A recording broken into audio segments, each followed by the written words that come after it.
Hello, and welcome back to your weekly therapy session, including therapist, George Weidman. I am licensed by George University in Georgetown. From Professor George. We have one of the top programs in all of Georgetopia. Let's just call it Georgia, actually, instead. Yeah. Oh, yeah. You know. We have therapist number 2 all the way from sunny California. Hey. Sunny skies and beaches. Can you imagine if you turned up your therapy session and your therapist was like, hey. Welcome to my office.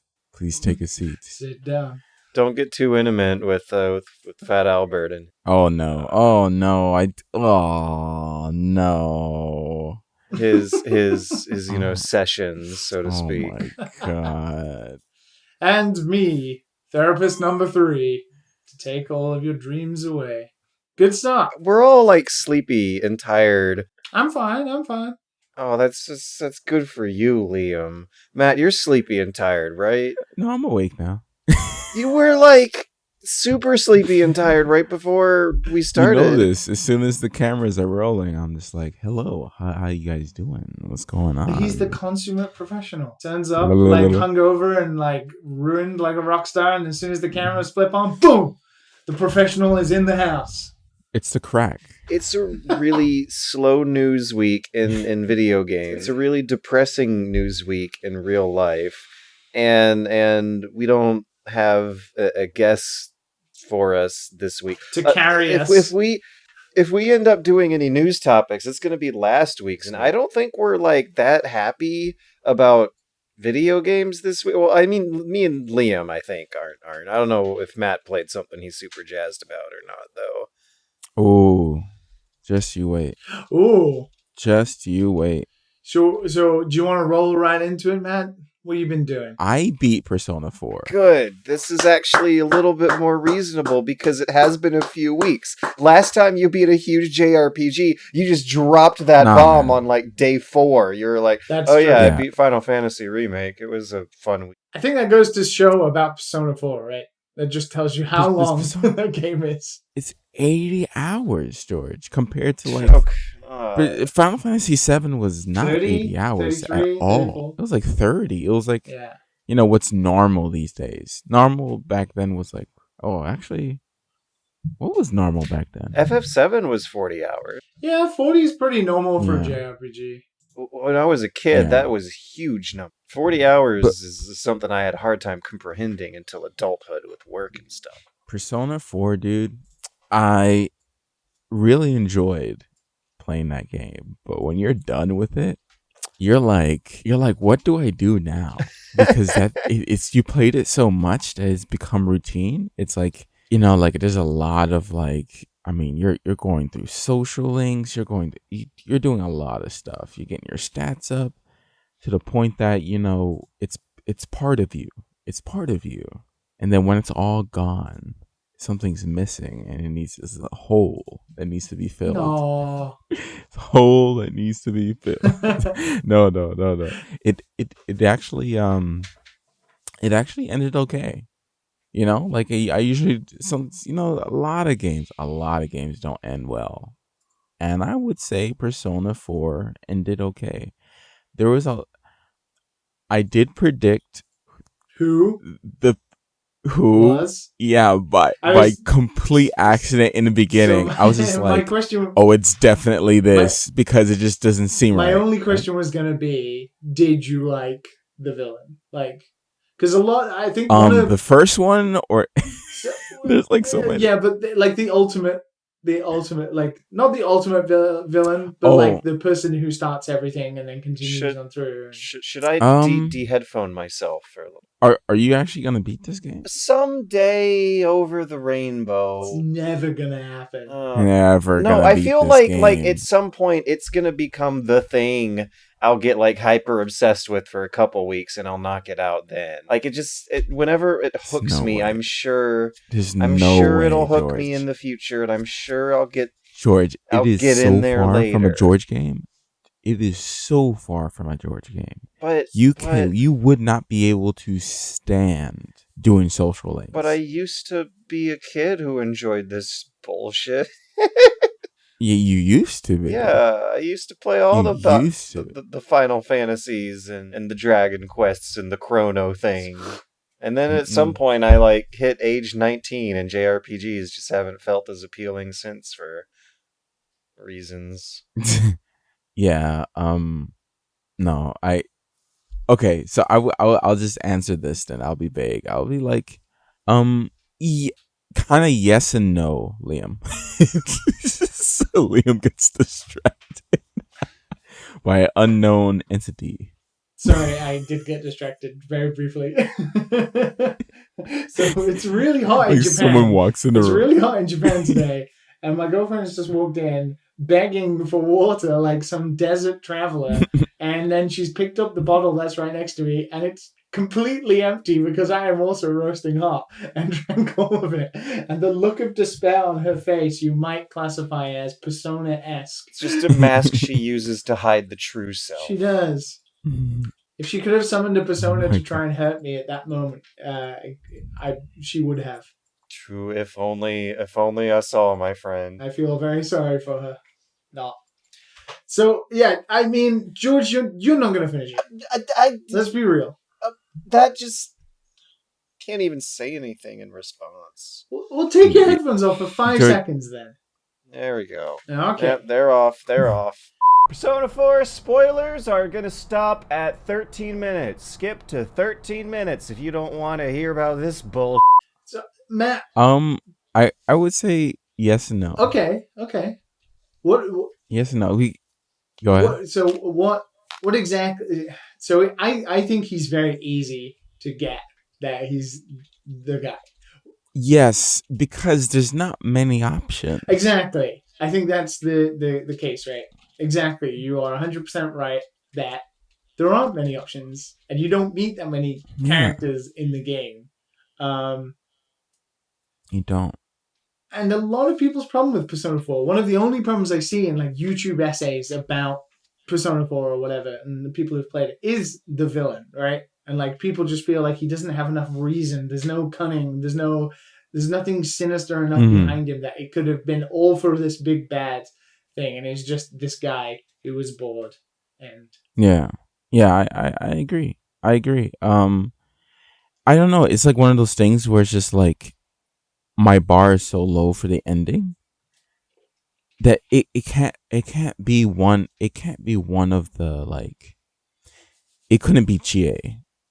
It couldn't be Yukiko. It was never going to be any of them, right? It's not going to be. It wouldn't even be Kanji. It can't be those people.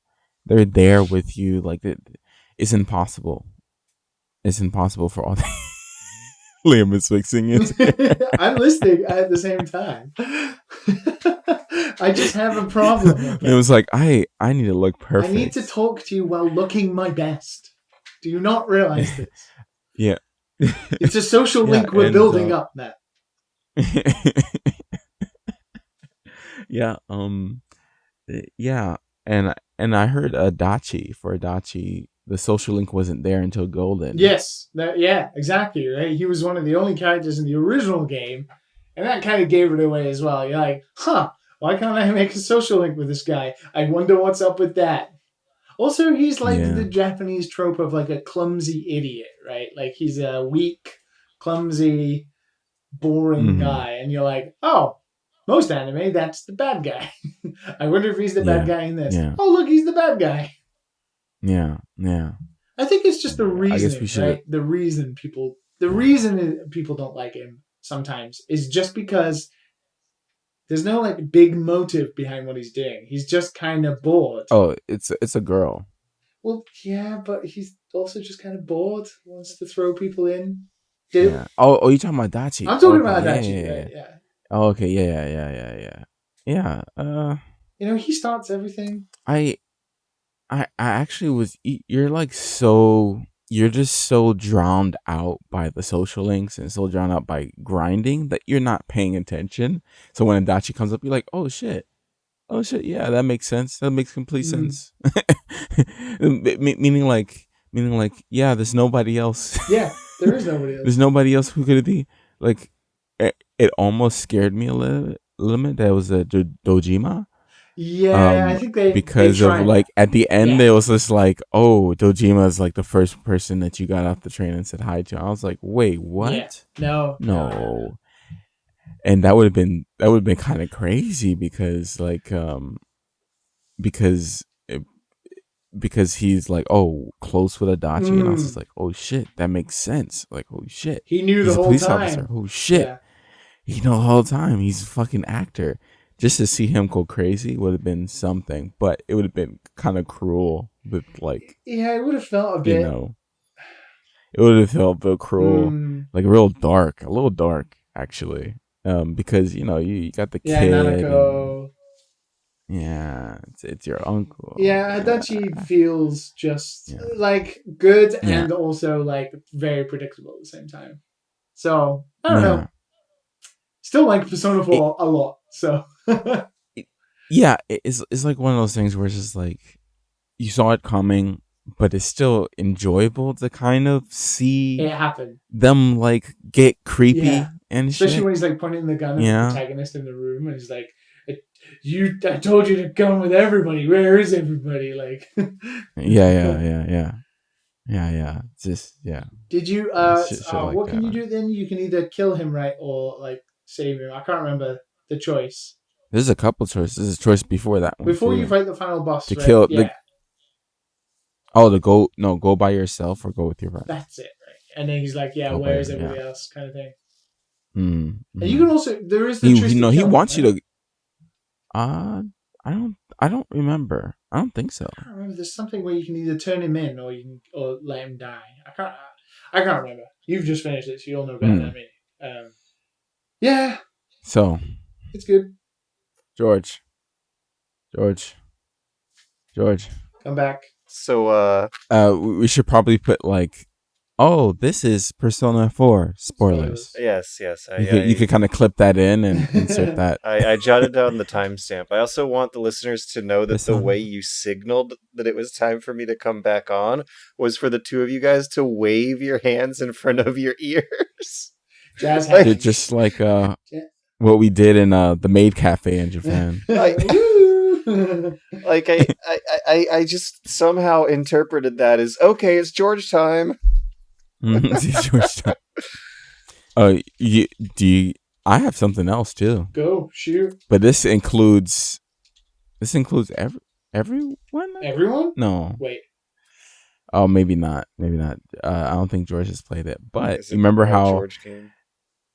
last week I was just like Liam, you were talking about like how people were mad about like Ellie being lesbian or some shit like that, or some stupid shit like that. Okay. And I was just like, and I got like really mad. I was like, what the fuck? Did you play like people the these game? basement dwellers? I got the You game got the game just to see what people were complaining about. So you know what people are complaining about mostly. I don't know what people are complaining far about. are you in the game? I haven't looked it up. I am 12 hours in. So you know why people are angry though, right? No. Is it because of something that happens in the game? beginning that Abby does. Oh. I think even I Really? know. Oh, then why you had me going on a rant because I thought it was just like there are multiple bullshit. reasons. You were 100% right. There's multiple reasons why. Oh. This is why this game is such a big controversy, right? Is because there are multiple reasons why people are angry. One of the main reasons why people are angry at Abby. We discussed this in the Discord yesterday, I think, actually. We were talking about this, why people could be so angry at Abby and, oh, she's muscular, she does this and this. But the game makes you feel, or it tries to make you feel anger towards her and then flips the script with the rest of the game by what she does very early on in the game. And obviously, if you're a big fan of that series, then having that happen to you, in the beginning, very early on in the game, is supposed to make you evoke emotions. And for some people, they obviously got very, very angry alongside, the I LBGQT representation in the game, and very obviously it's a very female focused in terms of the main characters are female. Um, so I don't know. There's a lot mm, of pinpointing things that people seem to be angry about. One of them being what you mentioned mm, last week. You're 100% right, I and then the other also being what happens in the story. I I I I thought that was gonna happen Yeah. anyway. Am I bad for Do you think the I saw internet? that coming like last game. Do you think that it's just the experience of being in this internet environment, though, that might just like have have you expecting predictable shit now that it's predictable? Yeah, Like you're because immersed in the memes and the jokes that affect your it, experience. yeah, I don't want to say spoilers, but it like this is Spoilers. Last of Us. Like the yeah, I don't want to say like this is Last of Us. Like And I'm pretty this sure is a game that shit happens in Last of Us. How do you not expect shit to go and down? as someone I expected it full well. as I some knew exactly what was gonna happen. I don't follow this And shit, and even I know it. I've heard this spoiler. yeah, I know what you guys are talking about, and it right. sucks that It's I know it. I knew because of the ah leaks fuck. originally, and that is part of the reason why people are so angry because it was a big part of the leaks, and it was in the leaks as well. So people Ooh, knew damn. That prior sucks. that something was going to happen that would upset people. Yeah, it didn't hit me. It didn't hit me like too hard because it was kind of predictable. Yeah, Because as soon as you heard one of the characters say, "I'm looking for him," you know who the fuck it was, and you know what they were gonna do with it. Because this is what I would do. This is what I would do with it. I think people Because just this is a don't. normie game. This is a normie game. You know, this is a fucking normie game, and I like the Prestige normie gaming games. is the new hotness term. Yeah, yeah, and There's I like the normie games. I love and I know Liam doesn't like the movie games, but I love this shit. I love The this shit. term normie game is just like so problematic. There's so many like different exceptions and or like I fucking love it. so It's there's a couple of things to God unpack. of War. Yeah, All of so that fits in the triple same A, thing. it's It's just triple triple A. A But really like story simple based AAA. Yeah, experience. yeah. I think that's a You Like know, disservice. four buttons and cutscenes. yes, So there are yes, a yes. couple of things I want to unpack and ask you about. Obviously, we had a big discussion in the Danson's Patreon Discord yesterday about this very subject, and there was a lot of I'm gonna have to jump in yeah, a there lot after of different I get points of past view Yeah, and that. you're great gonna have stuff. to, I Matt. still feel that the game is super safe in regards to a lot of things it does. But I'm interested to hear because obviously, as I went on a rant, when Gerard was here, I don't particularly like the game. Matt, I want to hear what your thoughts are like ignoring all of the controversy and the story and everything else. Like the actual Right, game, right. like are you having I was fun? thinking You about this. enjoying You're it? right. 12 How hours how in? fun is it to murder all these humans you're supposed to feel bad about? Matt likes Does it look murdering cool when people. you do it? Does it feel good? Is it a power Okay. fantasy? Matt likes murdering It people. is like almost the exact same as Last of Us 1. Like you're going around being sneaky, pressing R1 to see people behind walls, wall hacking, stuff, the basics of Warzone. That whole And stealth thing. and Fucking hell. I don't know, like for me, like you're getting resources to craft like little shits, like health and silencers and shit like that, and you just it's like a management game almost, kind of like I wouldn't say Resident Evil is a little bit different than Resident Evil, but like you have a max of 3 materials for each thing, and each thing has multiple materials that you can use, like crafting trap bombs and smoke bombs and shit like that. It's so if you use too much in an encounter, you lose. You don't have some for the next one. And I thought like this is like the same shit, and I'm fine with it. Like I kind of I enjoy the simplicity of it. There's no ladders in the game, which I'm glad about. There are some ladders. Because I was so tired of the fucking ladders in the first one. I It's like why is there ladders everywhere in this fucking game? It's like a litmus So test. Like, does your game have a toilet? Can you flush it? Does it have ladders? Will they kill you faster than the bad guys? If obviously. if all of the above problems are solved, that's how you know your game is AAA. Yeah, I mean, in this game, there's just a lot of janitors. Janitors, not janitors, generators. Terrifying new enemy type. Generators and lots of ropes. It's replaced with ropes and generators now. At least in 12-hour mark. Janitors and roaches. For me, George Liam. game. For me, Liam, like Ugh. I don't play these games for it to be like a good gameplay game. Like it's like playing God of War. Like I'm not saying like the gameplay in God of War is like It's like Schindler's not List.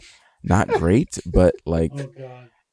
I'm not playing God of War for the gameplay. I'm playing it because the story or the gore. What if the story is garbage? Not garbage, but it's just you hate the story in Last of Us. I don't think if you looked at The Last of Us as a movie, I know we're going to bring that forbidden word into this kind of argument because of AAA and movies. It's But not it's though. so No, but It's my not point important. My point is that you could condense everything that happens in both games into 2 movies, right? 4 hours, 2 hours Mhm. each, right?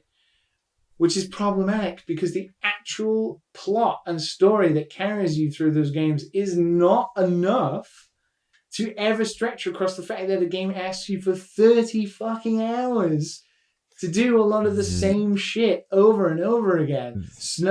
That I agree with. Climb into empty buildings that all look the same. Raid it. Go across the long grass. Kill people. Use every cheating tactic in the rulebook to stealth past people. And so there's a lot of time. Sometimes that doesn't work. Yeah. These boys can see you, man. These boys can see you. It's such an antithesis to itself. It's trying to tell this heart-wrenching story, but then gives you 3 hours of where you don't have even a tidbit of lore, right? You're walking around with Dana or whatever her name is, right? And nothing happens.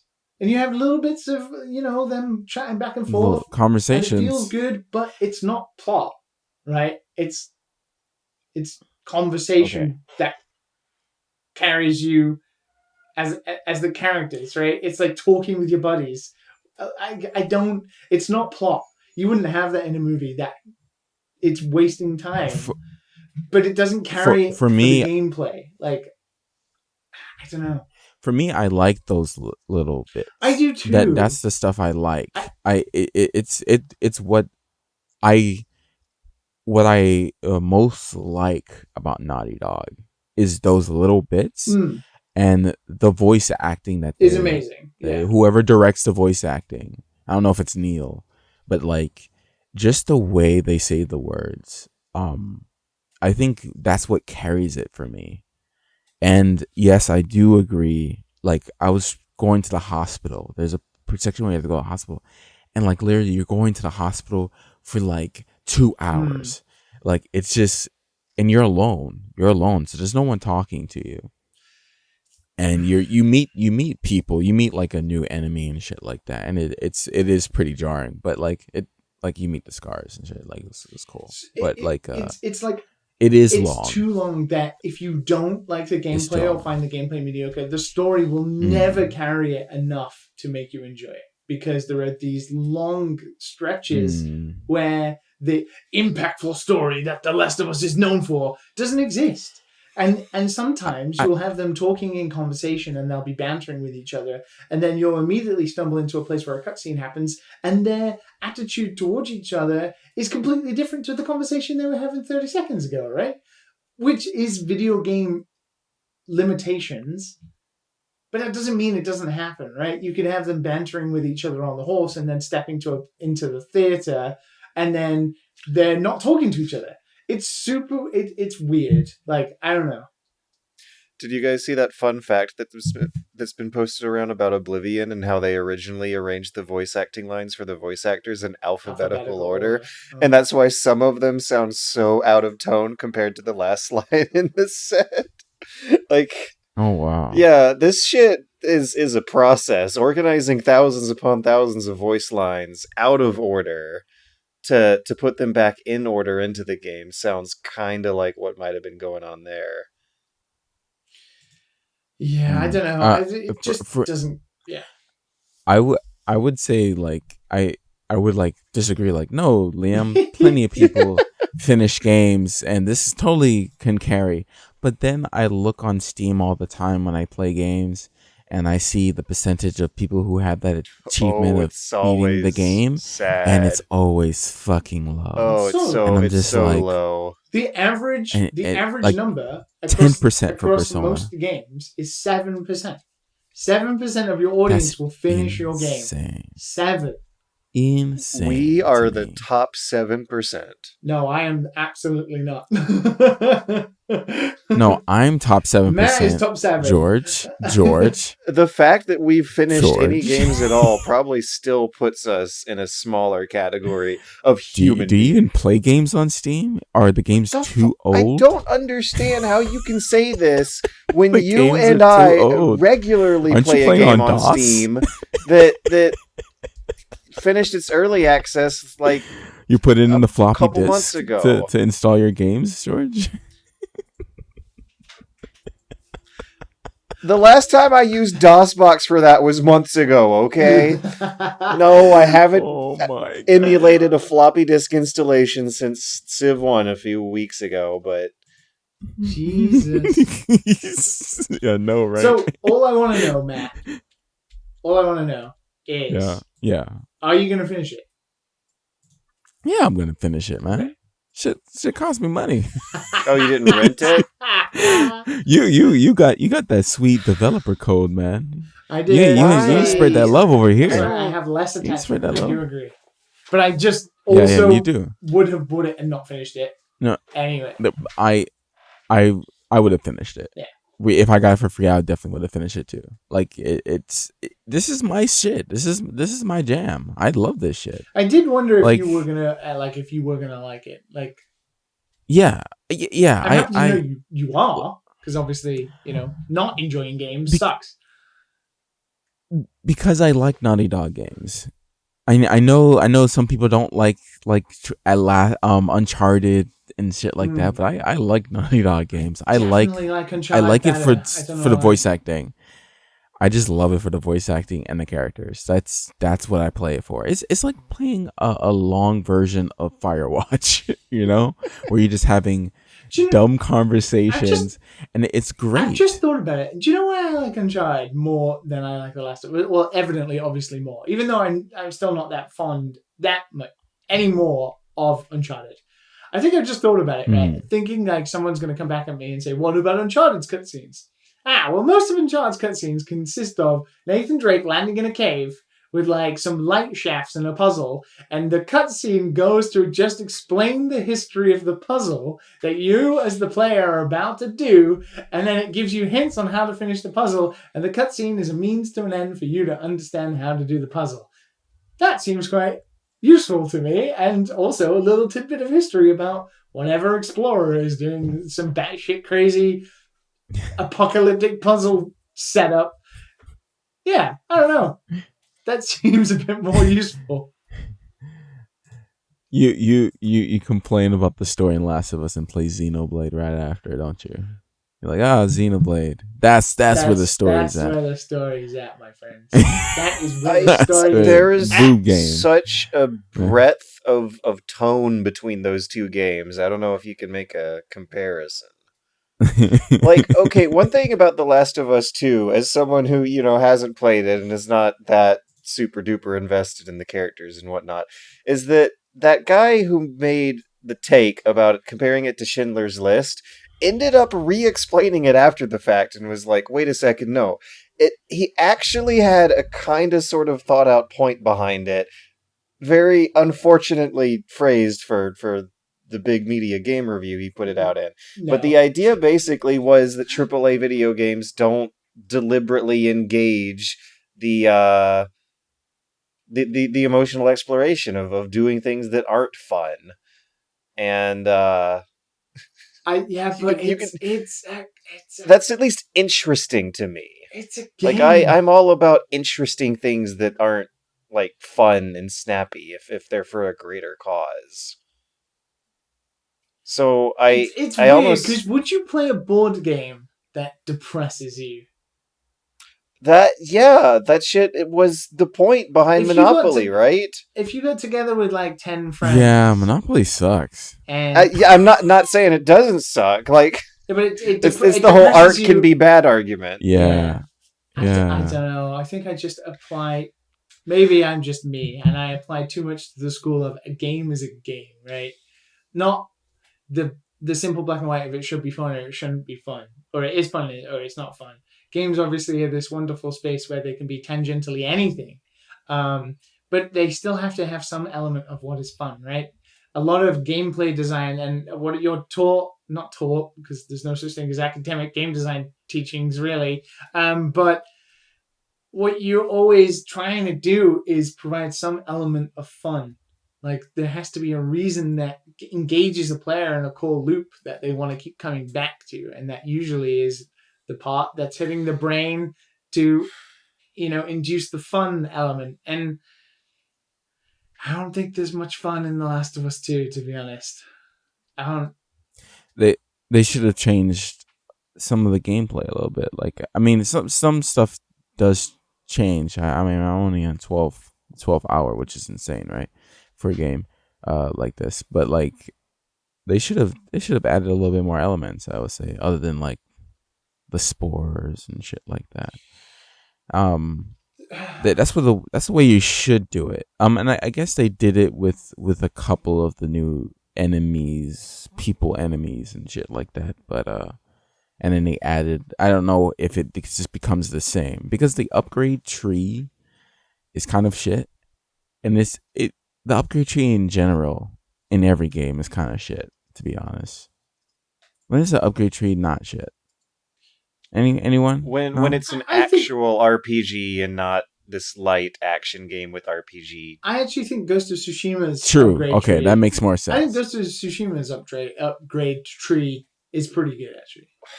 What I can't stand is when it feels like the game's just not complete until you're at the end of the upgrade tree. And then all of a sudden the game gets a lot more fun and interesting and complicated. But if they like just block that shit out, ahead of time. Like you feel something there that should be there. It sucks that I want to reset it. Like I don't want to. So I end up bulking like all my pills and my upgrade points for my guns, just because I don't want to spend them all, because I don't have all the trees unlocked yet. And then when I did, I was just like, what do I spend it on? I don't know what type. Yeah. I don't know what's going to be useful later on in the game. Like, where am I going with this? So right? you end up just not spending. Yeah. it. Usually you want a goal, right? You want to be like. I think that's why I do like Ghost of Tsushima's upgrade tree, because it's very clear. Like, this is what you gain. This is where you're headed. Right. All right. And it's like smoke bombs. Here you go, chap. Now you can do this, and it gives you, a percentage of blah blah blah. And it's always like, well, if you continue down this upgrade tree, you're going to have these abilities. Yeah. It's very clear to the player what you're going to get. There's no like, am I becoming a stealthy ninja, or am I becoming a clean samurai? It spells it out to you straight and easy. You're like, that sounds cool. And you always know that you're going to be able to be stealthy. You always know that. Like, you're always going to be able to be stealthy. Yeah. And it's very in Last of Us, you don't know that. You don't know that you're always going to be able to be stealthy. And it's very tangible. Because sometimes the game forces you. Yeah. Yeah, it's also not like very tangible. It's like very metaphysical, right? It's like, I clearly know in Ghost of Tsushima, if I take this upgrade, I will be able to do X, and I can do it as a metaphysical thing. Whereas some upgrades, especially in like The Last of Us, like gun reload speed is faster. And always I find with those types is it's such such an unnoticeable difference of like a fraction of a frame or something stupid that it just feels tangibly an upgrade. Like you're like, am I reloading faster? I don't really know because it's gonna and usually you reload behind cover. Yeah. Like you're not reloading while moving. I never upgrade those. Like I only do stability, and that's it. It's just like I'm glad you're enjoying it though. It's yeah. I am. I should have it beat. I want to see this. Like I know something else happens like at hour 15 or something like that. And then you got half of the game to go. Yeah. And then I can see what people are complaining about, I guess. But yeah. Last of Us 2. Matt's enjoying a movie game. Liam is not. I'm happy for you. Thank you, Liam. Thank you. Like that's something that I'm pretty sure I'm never gonna beat. I'm way closer to beating Persona 4 someday in my life than I think I'd ever. I don't think you're into like this type of like anything that with like a serious story, George. You don't like serious stories. Wait, are you sure though? Because I mean, I did have my little Death Stranding moment. Death Stranding is not a serious story, George. It is anything but a serious story. Motion captured tears coming out of Mads Mikkelsen's eyes, scanned into the game for Liam, extra you're not saying anything to this? acting. You're not saying anything to this ridiculousness? You're just gonna. You didn't cry when Mama got stripped to her underwear and delivered the ghost baby or some other sexist Kojima twist? That's the thing. You think that's serious, and that's why you won't play something like Last of Us. It's not gonna happen. Both of them are not my cup of tea. Let's put it that way. They both have problems that are to do with length and story not being able to cover said length, and also gameplay not being able to cover that. But they actually suffer from the same problems for me across both of them. Both games are famously pretentious about having their head up their own ass as well. I just think Death Stranding knows and has a sense of humor about it. What? No, it doesn't. Oh my god. No, you guys gotta do the pizza missions after the quest. Also, there's like this pee meter. Yeah, Death Stranding is not self-aware, dude. There's these like fun body comedy gags when you're sliding all over the place and slopping your bags all over. There's a sense of humor to it that's not in a lot of M-rated serious stuff. That the shower scene. Yeah, right. The shower scene. I was laughing my little booty off. That's like the only scene that I laughed though. I'm telling you, it's going to take a few years, but I am sure public opinion is going to reverse on Death Stranding. And people are going to like regard it as people this like it? cute, people wholesome. What are you talking about? People love that game. What are you talking about? Well, I'm saying that it has humor and humanity to it. Not as many people like it as everybody thought was going to like it. Everybody thought that it was going to be the Hideo Kojima masterpiece after Metal Gear, and it wasn't quite that. It's not that people don't like it. I think it's just people are surprised that there are people who don't like it.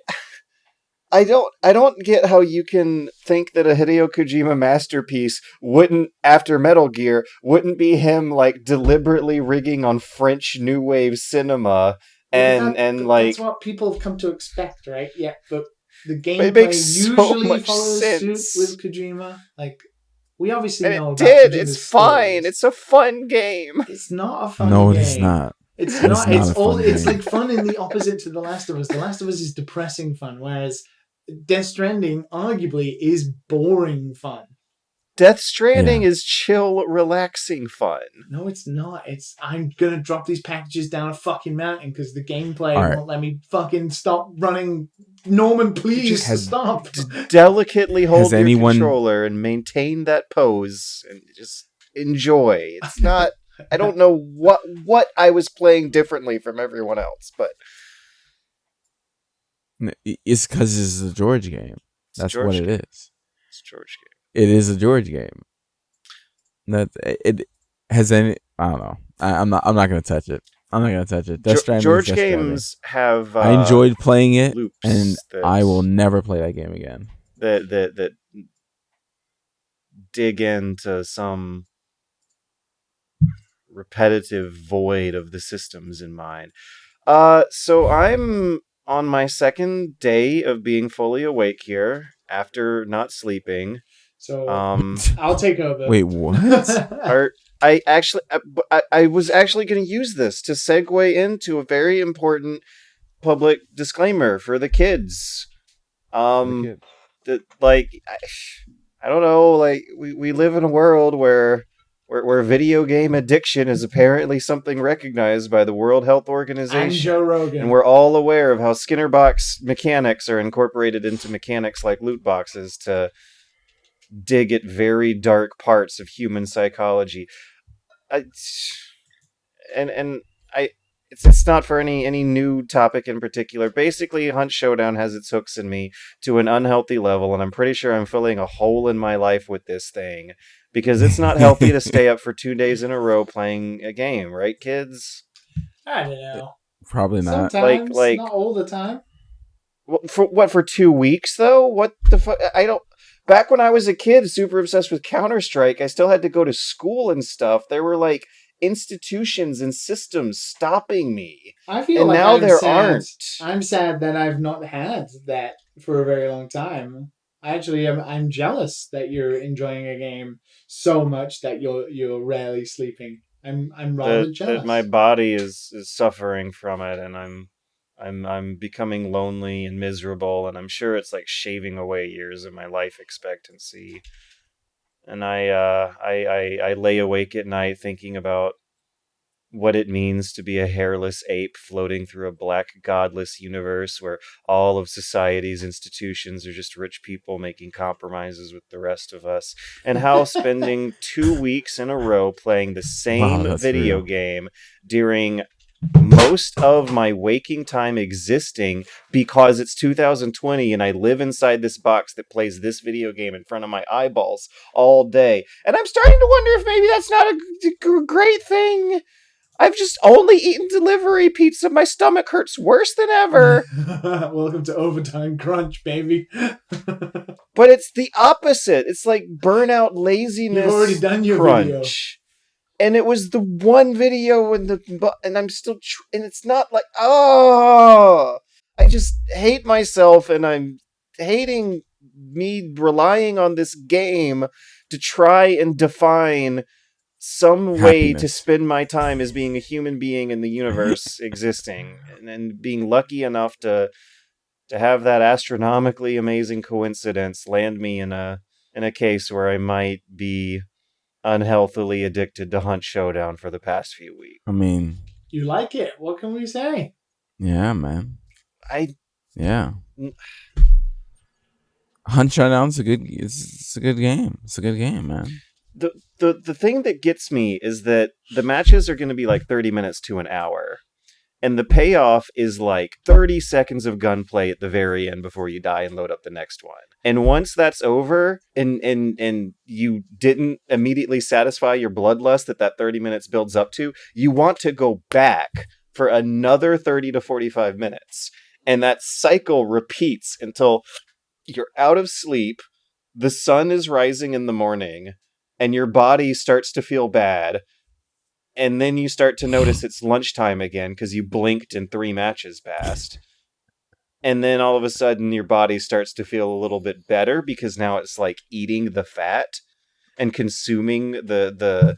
I mean, if it makes you feel better, George, I stayed up drinking beer, playing chess in a bar until 4 a.m. the other day and didn't wake up until 1 p.m. And that was the dirtiest I felt in a long time. Does that help? You were... No...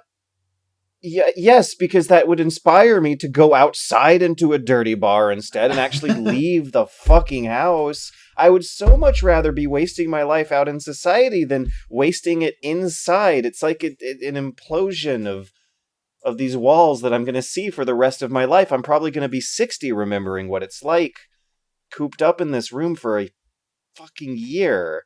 Like, I've been to the grocery store in the past 2 weeks. I went to see one friend that I see every 3 weeks, but other than that, that's fucking it. That and Hunt Showdown and not working on Games for My Inbox Volume 9. You'll get round to it. George has died. So let me tell you about Fall Guys. Yeah, Fall Guys is also kind of got me bummed this week. Let me tell you about Fall Guys, because I'm very glad I held off for a week. Because I was going to talk about it last week, but obviously we had way many topics to talk about last week. Don't fall for hype, kids. Even this late in life, you can still fall for the hype. Even as cynical as I am, I can fall for the hype. Okay, yeah. So last week I definitely would have been like, this game is great. You should jump on this game. It's awesome. And I would have praised it for a lot of things. And I'm glad that we can now, with a week gone by, talk about this game in some more honest truths than the original hype. So obviously, this game sold like 2 million copies. It was announced today. This game is fucking like massive. I don't think it's going to be the next Fortnite, but it certainly is going to like last a while and sell a lot and change to be fair, a studio's fortunes. I doubt Epic even expected Fortnite to be the next Fortnite. So. I mean, Fortnite was a different game before, right?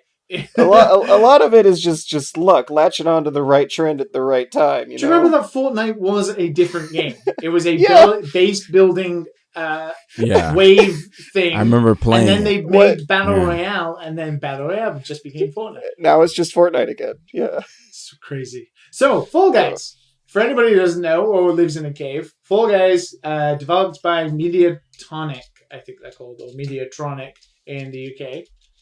Relatively small indie studio, not that small, like 100 to 200 people. Still a rather sizable studio. Published by Devolver. It's a game show battle royale, similar in vein to if you've ever seen Takeshi's Castle or Maple Story 2. Ultimate Ninja Warriors. It's a Wipeout. Oh, it's American Knockout. Gladiators. Nickelodeon Guts. Dude, I loved this shit when I was a kid. This is right up a weird alley I've completely forgot about. Yeah, and it's filled with these lovable guys, the Fall Guys, who are like these jelly bean-like characters that you can dress up. Such good marketing. And they look amazing, and the game looks great. It's all it looks so good. It's like Nickelodeon slime filter shader on top. It's very good. Look, I think it's like a masterclass in visual appeal marketing, because I was sold on a trailer. Like 20 seconds of just watching a trailer makes this game look like the funnest bullshit. It's so cute. It's just instantly marketable. You know how it plays and what kind of market they're going for just at a quick glance. Like it's really solidly visually designed, like Nintendo polish levels, if not better, because the characters are a little less surreal and weird. They're just boopy little bastards, and that's what you do in the game. You boop these rubbery, toy-looking fellas around exactly the way they look like they were visually built. Yeah, and that lends to why this game visually, I think, speaks to not only normal video gamers, but the Fortnite crowd and a lot of other, 4 million. It's gonna get out there, and it's already sold 2 million copies, which is insane. Well, I don't understand how this got popular. The first time I heard about this was through you guys. Smart marketing. What is this? 5-second GIF makes it look fun. They had a beta. They made Twitch streamers give out keys of the beta. They had tons of people play the beta. Tell their friends, jump in, play Jelly Bean game, bada bing, bada boom. You sold 1 million copies. If you take a look at our Dad and Son's inbox, I'm sure you'll find one of many Fall Guys press releases. Yeah, it's they did a Devolver good job on the marketing, but it took a damn fine Devolver job. But it took a life of its own, I think, because the game came out and it's a lot of fun when you first play it, especially if you play with friends. And when you first play it, when you first play it, right? So this is what we'll get into. So the game consists Damn, I of didn't even play it once yet. the game consists of eliminating rounds of like a game show, right? You start with 60 players, and then the idea is that through a series of up to 6 game show mini games, think of Mario Party mini games on a larger scale. You get down to the winner, the one who wins the TV show, and each of these games are like jumping over things, trying to move through rotating platforms, or trying to like bounce over beams, or trying to do some sort of physics-based things. Conveyor belts. But you're fighting pointing against opposite 60 other ways. people at the same time who all have wobbly physics and they can grab you, and it's all hilarious and pretty fun, and everybody's running to the finish line together. That is great. And those mini games are great. But there's like 10 of them. And once you played 10 times or 15 times, my God, is that game like then done? Like, there's not enough. The first problem is the game does not have enough games. It is not enough content in that game. Unfortunately, you are going to be playing the same mini games over and over and over again. And especially if you're getting eliminated early, thankfully, the early minigames that support 60 players, because the minigames get smaller in scale to match how many players are left. So in the beginning, you have these wonderful, like almost like assault course runs, gauntlets to the end, fighting against bouncing balls and slime and trying not to get knocked off. It's really fun. And those games are easily the strongest part of this. So there is only a handful of minigames. There's no remixed versions of them or in reverse, which would have been an easy, cheap way of keeping it, varied, but they didn't even do that. The problem is, even from the handful of those minigames are team games, where you get randomly matched up with other players, and your team of like 5 or 10 has to go against the other teams. And obviously these people are randoms, and you're going to be ending up fighting against them anyway, which is not so much of a problem. The problem is team minigames, apart from the soccer one, absolutely fucking suck. They're just not fun. Like, they're either frustrating because people are really bad and you're relying on teamwork, which is not great when you're doing the randoms. Secondly, the egg scramble where you have to grab a load of eggs and just throw them and stuff is just so boring and so frustrating that it's never fun. And then the tail games where basically it's like tag, you have to like grab the tails off other people.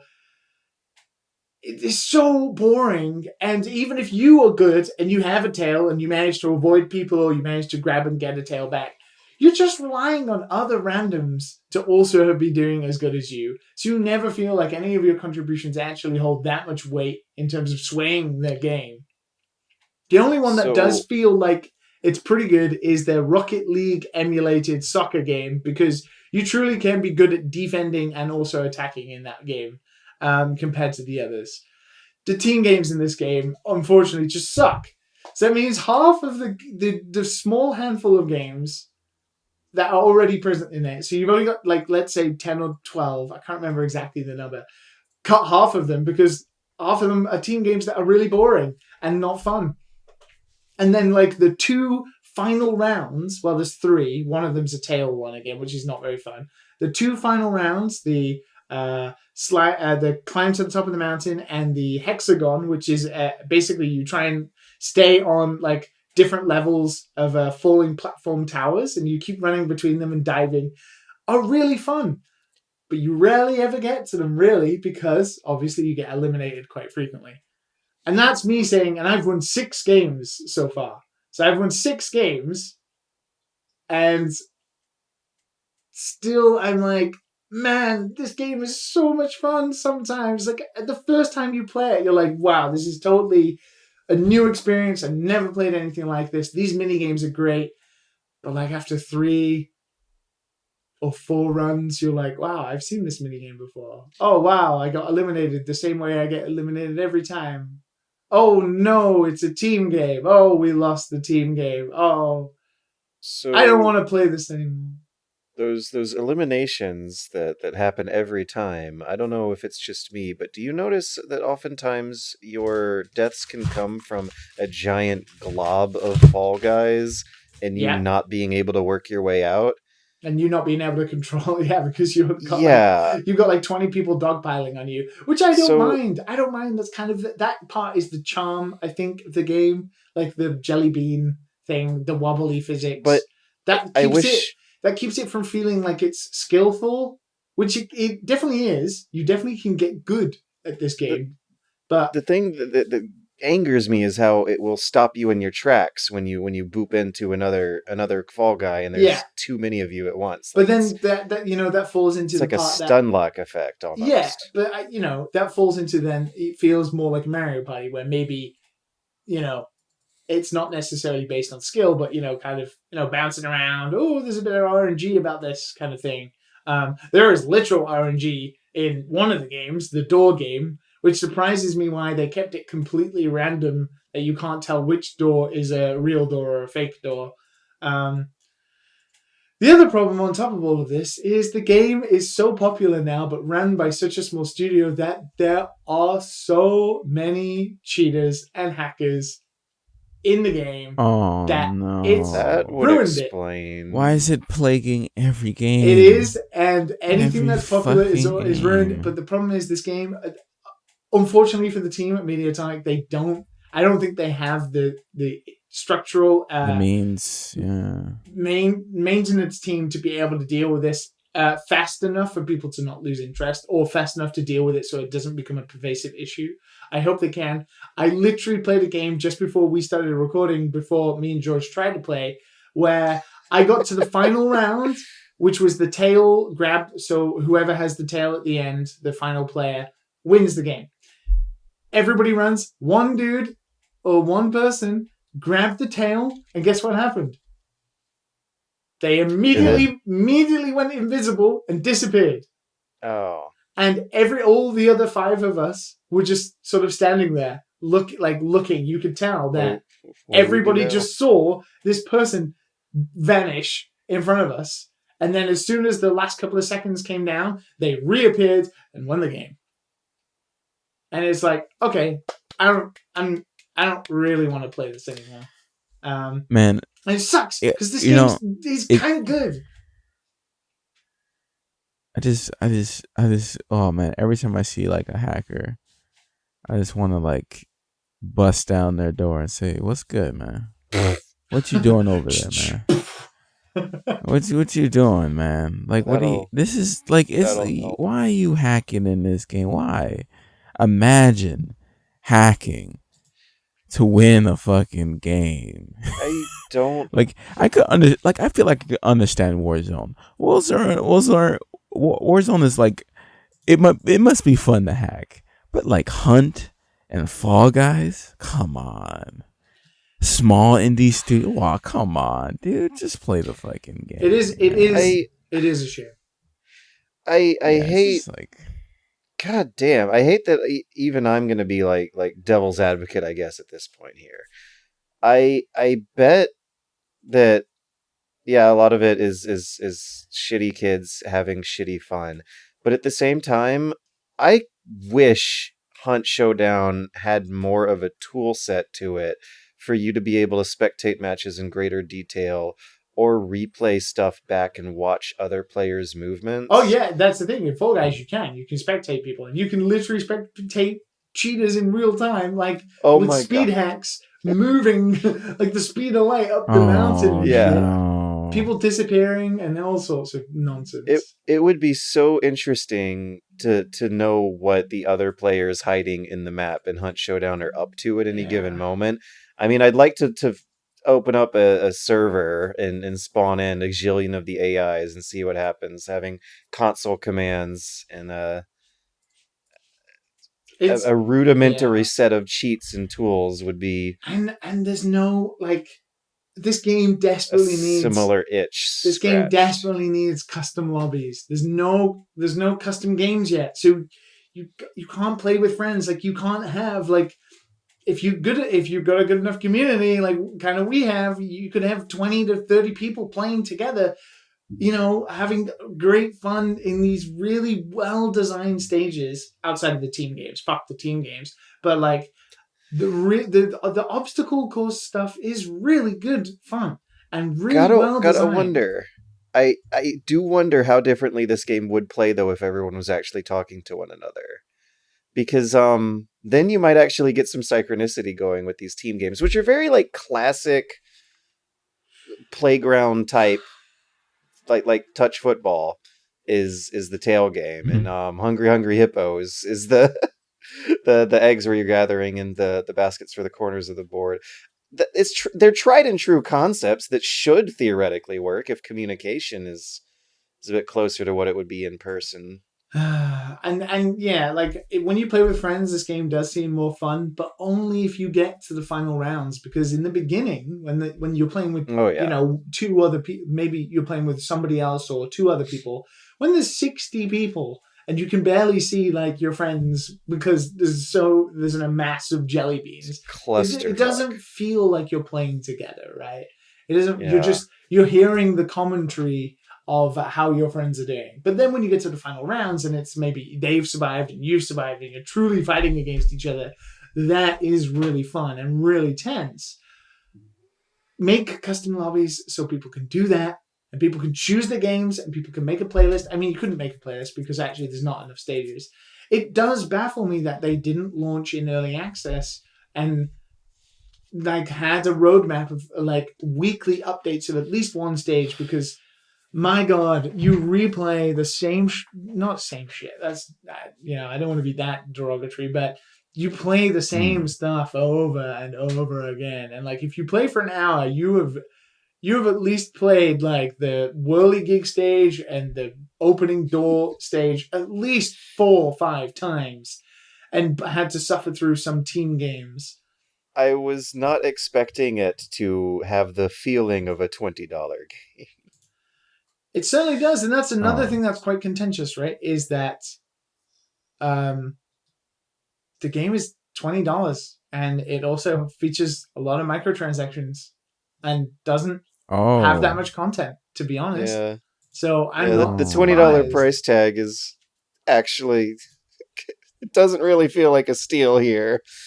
I will admit the customization options and everything in this game in terms of like how you can dress your character and stuff are pretty fucking top notch. Like there's a lot of content in that regard. You can look great. The game looks great. The beans look great. They've got a lot of life in them. Yeah. They're cute. Very cute Fall Guys. I do keep playing it, even with my frustrations. I do got 10 minutes, open up the game, have a quick game. Me and George literally were waiting for Matt, and we were like, let's play some Fall Guys. Like, and it didn't put us in the same... it did not put us in the same lobby because there are a lot of bugs with this game as well. I won the mountain climb game. I was holding on to the crown, and it didn't register that I'd grabbed the crown and said I was eliminated after the next person touched it. There are some bugs. Wow. There's some cheaters. This is unfortunately the problem of having a small team running a 2 million copies sold game that is popular, which sucks. I feel so both happy and sad for Mediatonic. I don't know if this was their reasoning, but the logic currently out of Crytek for not giving Hunt Showdown custom lobbies is that they fear it would split the player base because they have a very, very small amount of players, and they think if like 10% of that splits off and plays their own private clan matches, that's going to make a big dip in what pool will be available for normal people.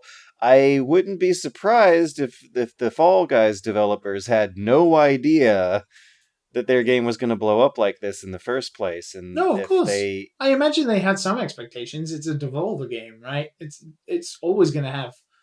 I think they probably, I think they probably expected 500,000, and that would have been like a major success, and they had preparations for that many people playing. Like on the first day, they were dealing with up to 200,000 people playing concurrently.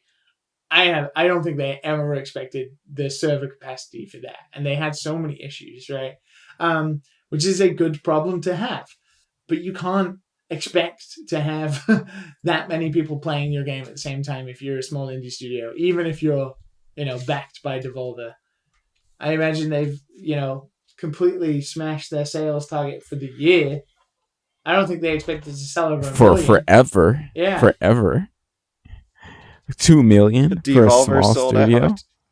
Devolver can't do edgy indie jokes anymore. Yeah, 2 million is double. That's pretty fucking. Double what huge. Xenoblade Chronicles has sold.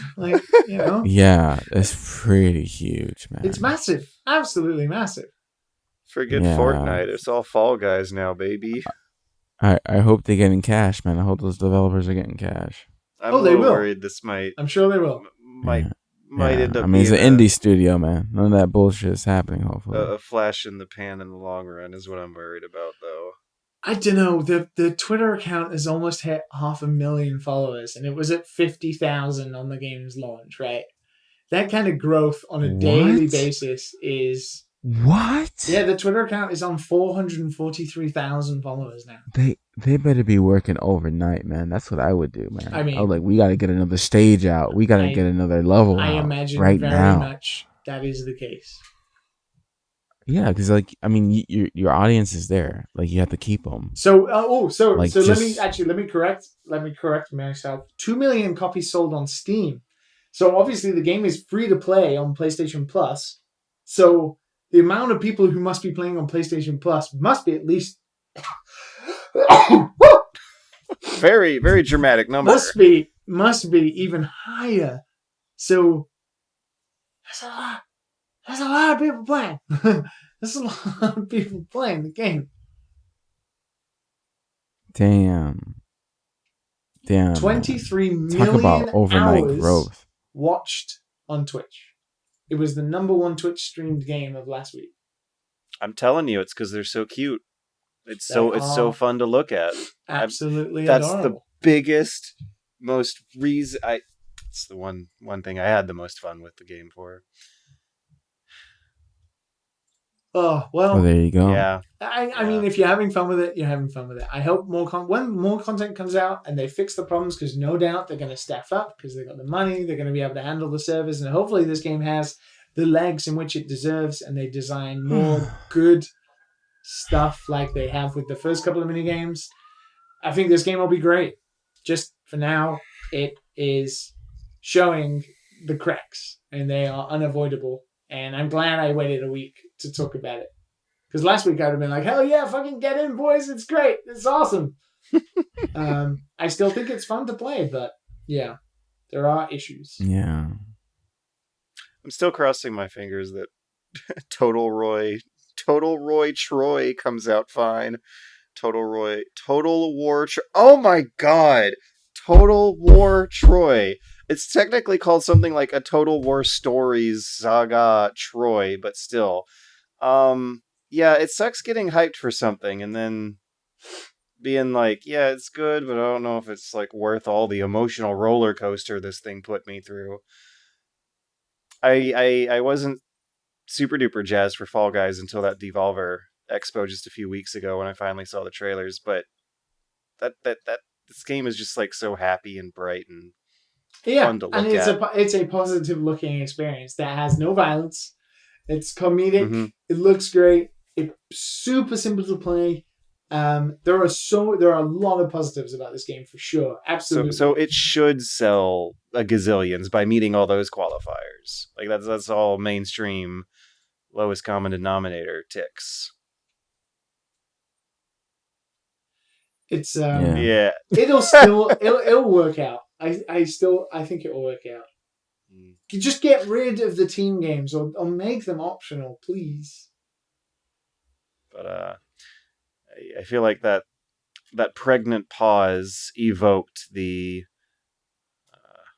reluctant melancholyism with which I feel this week.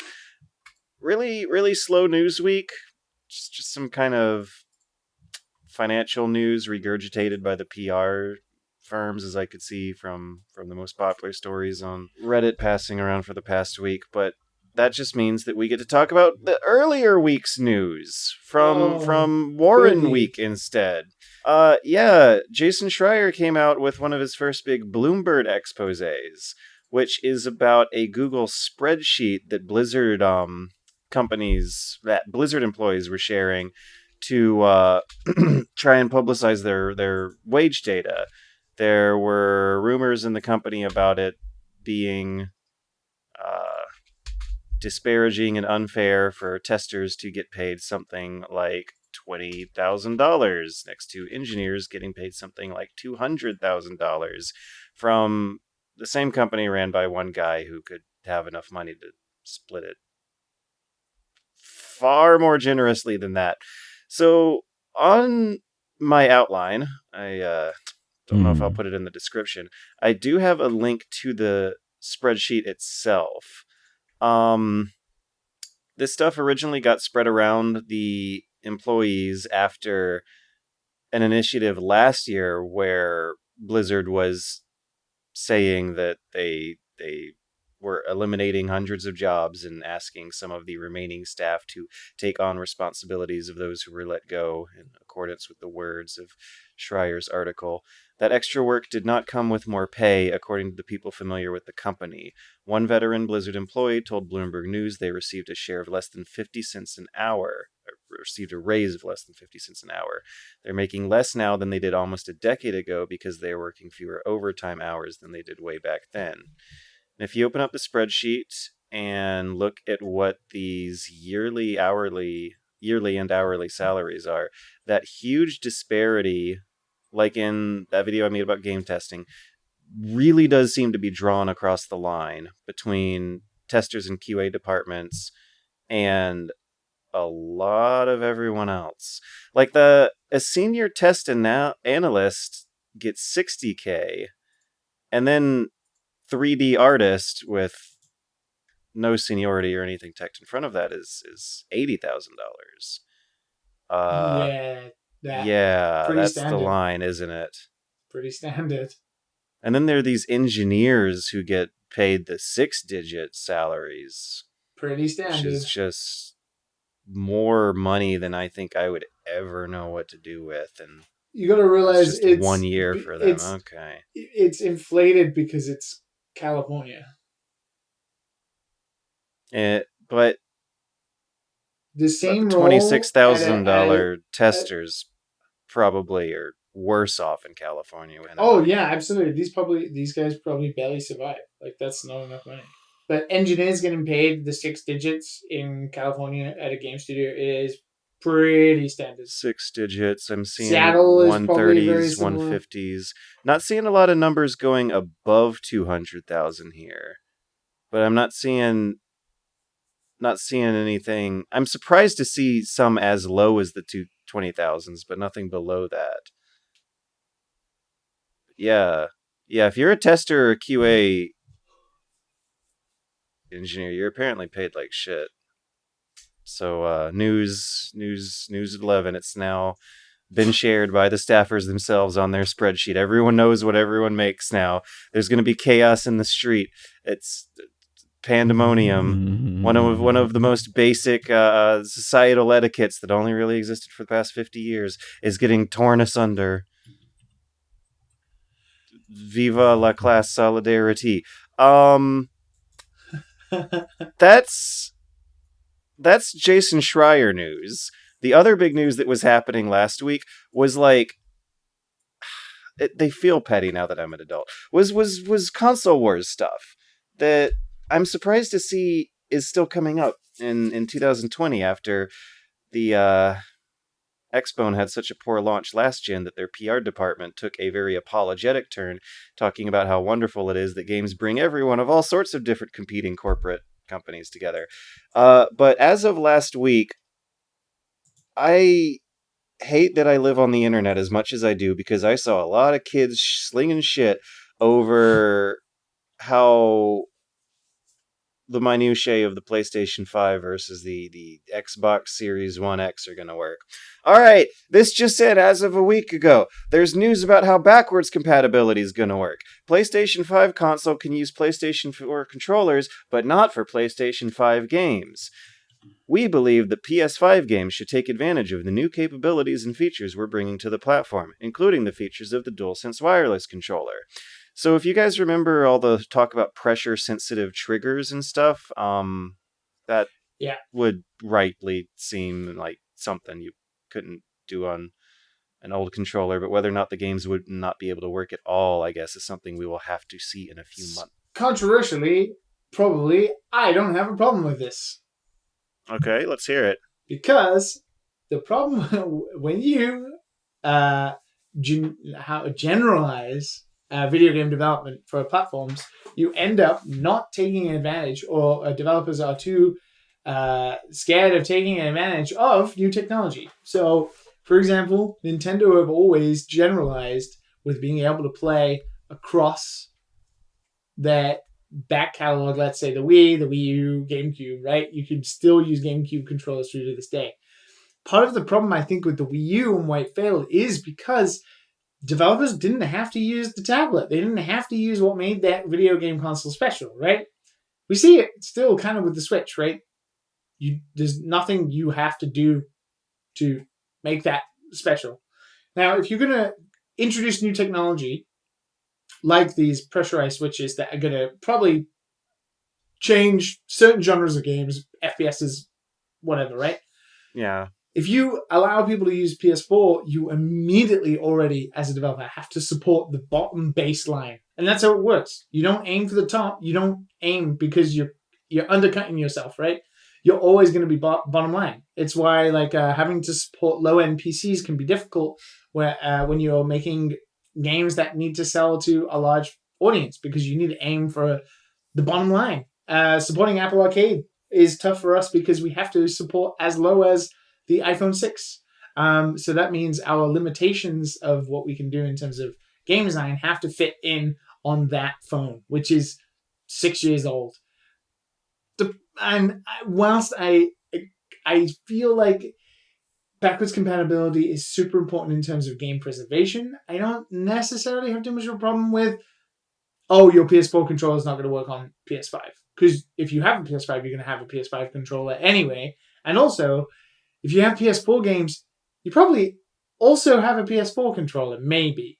Or you'll be able to buy one relatively cheap. Wait, but what it does, it forces devs, because PS4, Xbox, and Nintendo all have their internal standards, right? We have TRC checks and standard lot checks that you have to match up to. If you're going to be making new games, one of the things PlayStation is probably going to be pushing for you is that you have to match this new technology, which could make for interesting games, because developers have to be forced to do that. And also it means that this technology that they're entering means we don't spend 6 years with a PS5 with no game ever utilizing this new technology in an interesting way that really makes these games fun, and it ends up just being a generic feature that nobody ever used. Think HD Rumble in the Nintendo Switch Joy-Cons, right? Who's used that? Nobody. I believe this is the precedent, actually. Because you can't play PS4 games with the PlayStation 3 controller because they wanted developers using the touch. Yeah, so exactly, right? In one half, you're actually getting more than what you used to get. But, people expected I can play 2-player co-op with my partner or whatever, children. I have a PS5 pad. I can have a PS4 pad. Okay, maybe you're going to be a bit disappointed, right? That I might understand. My favorite quirk of this business strategy is the fact that the one set of PlayStation 2 system selling killer app games actually used the pressure sensitive buttons, but it was just Metal Gear Solid 2 and 3. Out of the most popular game console in history, it was just those two that actually made use of this feature. That was a really cool part of those controllers that just went completely shamefully underutilized by most of the rest of the developers that generation. So I'm used to it because it's the precedent. I'm not mad or anything, but I do wonder if I'm going to... controversial, right? Because we want to be pushing for backwards compatibility. Yeah, we really and then do, because snicker at the irony. All of this emulation stuff that we've talked about for years and years and years becomes a problem of the past. And we're going to have games from the PS3 generation on, I'm going to say, especially with Xbox, they're amazing about their backwards compatibility. So we're going to have a world where emulation isn't going to be an issue for certain games. You're going to be able to play games from 20 years ago because your console, quite rightly, supports that functionality. So, yeah, I was with you, not particularly upset about this. No, I think it just might be controversial for other people. Some people might be annoyed by it. I'll snicker at the irony if it turns out that just 2 games end up utilizing this stuff. But other than that, I'm whatever. I'll pay my fee to play games. I'm actually a little jazzed, though, about news that the PSVR hardware is just totally backwards compatible, no questions asked, except for apparently you got to buy an adapter. But I'm interpreting that's some Nintendo BS right up there. But that's still better than them not having any backwards compatibility at all, and I take that as very good news because that shit was $500 when it came out on launch altogether. Yeah, but it's standardized now. We shouldn't have to be paying for these things. And now now Matt has just left the chat altogether. That's straight up like, oh, dudes, I don't care. I think he's probably done a George P. He's gone to do a George P. So I was happy to hear that I had no emotional response whatsoever to hearing about the controller thing besides thinking back on the Metal Gear Solid. I think it's good. I think it's good. I get excited when devs are pushed to break the mold because everything is played safe for obvious reasons. People need to, make money to survive or be able to make more future products. For whatever reason, the industry did a lot better of a job of latching on to Sony's touchpad than they did Sony's pressure-sensitive PS2 buttons. Yes, because I think the pad is very intuitive, actually. Flicking it for mini maps very nicely. It fits perfectly where your thumbs are in the middle of the thing. They obviously learned from the PlayStation Vita about whatever stats players were using for that. Oh yeah, they did start with that. Racing wheels, arcade sticks, flight sticks are going to be backwards compatible. So basically stuff that does not play with the basic controller. The amount of PlayStation 2 to PS3 to PS4 arcade sticks I've had that don't work pisses me off. I've always thought of just buying a PC one with an adapter for that reason. If I had a PS3 one that was PC compatible, but then was not PS4 compatible, which was the Soul Calibur 5, Soul Calibur 6 one.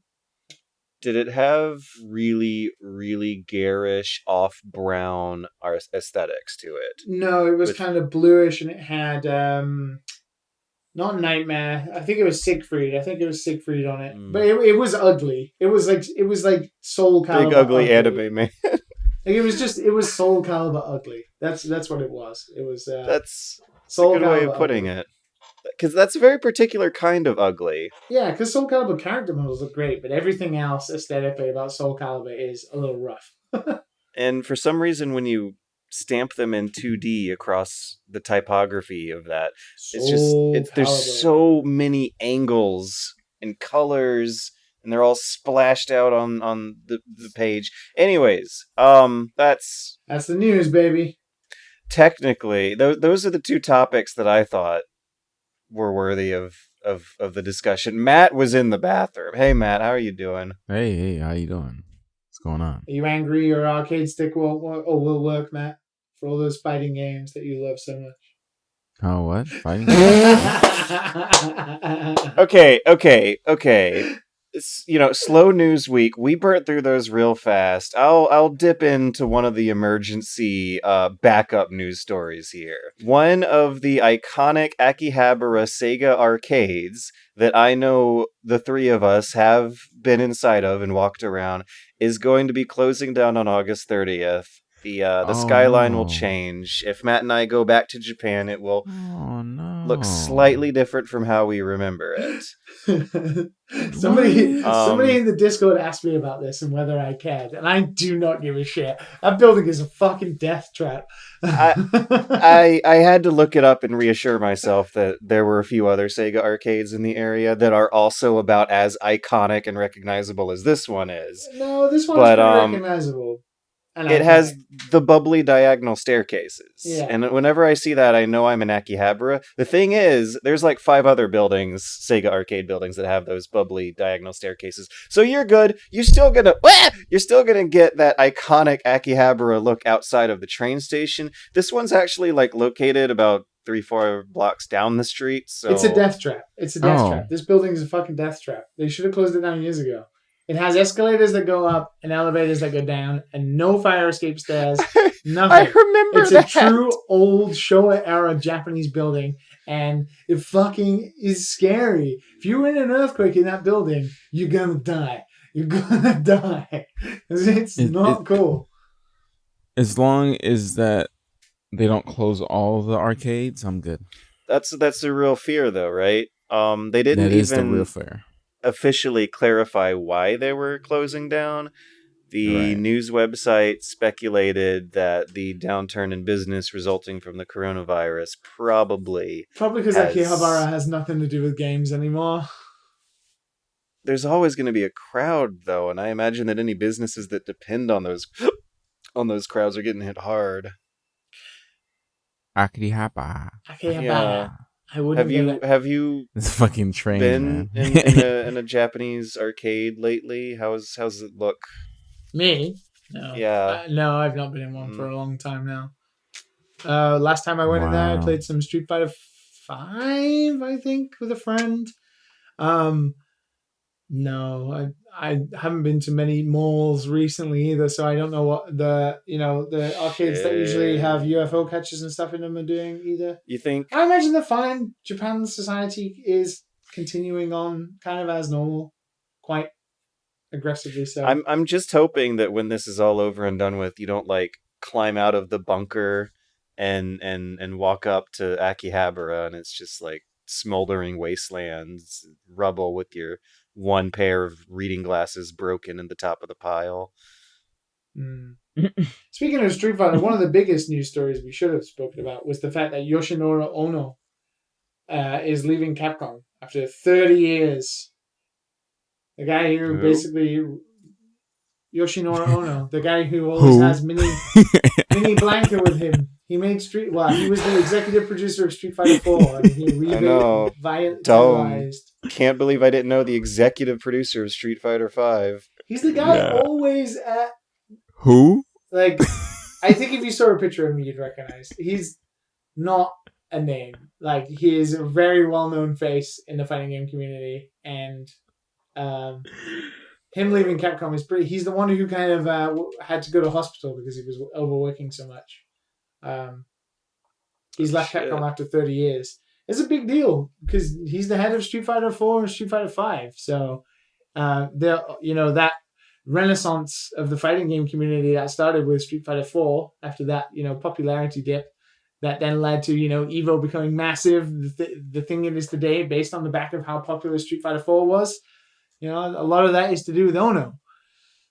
I've heard a lot of bad things about Ono internally in Capcom, but in terms of like what he did for the community around the world in terms of fighting games is, unprecedented. I think, that those communities owe a lot to Ono, and he's leaving Capcom. But so what you're saying, he's a shit person. So all his accomplishments are null and void, Matt. Null and void. You mentioned this while I Googled up some not so fun facts about Evo 2020 being canceled. Yeah. Apparently also because of not great personalities. Different types of not great personalities. Ono just, I think, is traditional Japanese businessman, crunch being his way forward, etc., hard to work with. Not sexual assaulting and that kind of thing that Evo 2020 got cancelled for. Oh, what? Not that what? we know. Wait, what? Wait, what? How did I miss this? How did I miss this? Because it was happening everywhere across the internet. It was that the couple of weeks back when a lot of things were coming out. Is it Joey, Mr. Wizard? I think his name is the guy who runs Evo. A few people came forward accusing him of, inappropriate behavior, and Sonic Fox too. And because of that, a lot of sponsors pulled out of Evo, and so Evo Online got canceled. It was gonna be online anyway, so they just they put the dying horse to bed. Yeah, when you have something as important as Evo on your back, stop touching people. Stop being selfish and being a kid. Can they keep it going underneath different people next year? Oh, I'm sure it'll be back. Evo is not a man. It's not one man. Evo is a right. Like you get rid of the poison, and then you come back and you do better. Come on. God dang. What? I don't get people. I don't get people. Well, I think that's the dynamic to it, actually. The more rich and powerful you become, the more like weird the thrills you seek are going to become. And right. And like going to the store and buying a game is not like woo anymore. More importantly, you are more easily able to get away with it. Yeah. So on top of like already buying up whatever thrills are left, you also have like extra legal protection and the benefit of the doubt here. All the time here. Woo. The things these boys get away with. California. These boys with their trust funds, man. These boys with the trust funds. You will love it here, George. You wouldn't go crazy at all. You should move, George. I should. Yeah, I was talking about the tiny houses last podcast. I legitimately. No, you should move to California, George. Or somewhere. No, or California. But I just need to get out of this house box. Actually, yeah, or Canada. What have our lovely listeners got for us, George? Speaking of positivity. Oh man, Oh God, I'm gonna try to bring myself to segue it. Thank you, Liam.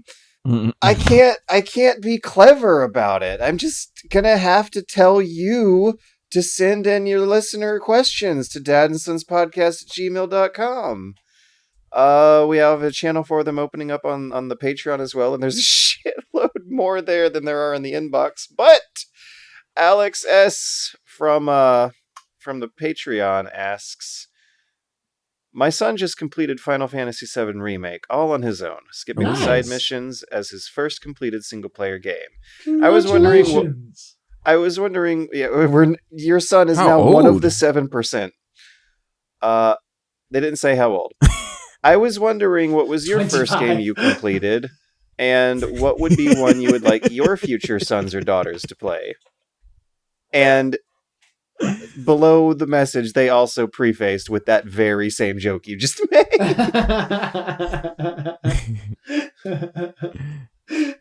So yes, first completed games. First time you saw the credits roll. Our first completed games? Yeah, as I definitely remember mine.